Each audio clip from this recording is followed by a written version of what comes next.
Hi, my name is Angie Caro Vargas.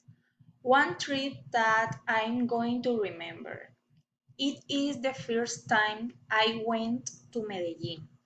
I was very nervous because I was going to be the first time that I was going to take an airplane. I went out of my house and took a bus to go to the airport. The flight was amazing, the view, everything. I got here around 10 o'clock.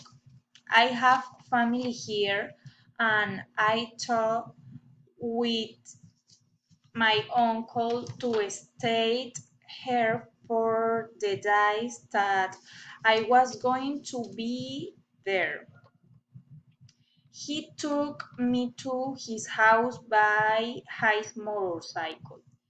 In those days, I showed him that I had I had I had learned to cook.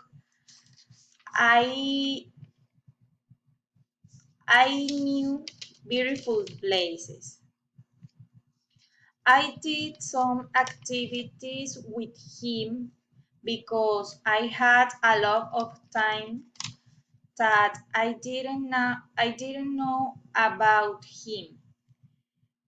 There is one that was too amazing that was the train that the city hosts. I visit the city for 1 week. It is very beautiful. I recommend it to go sightseeing. Thank you.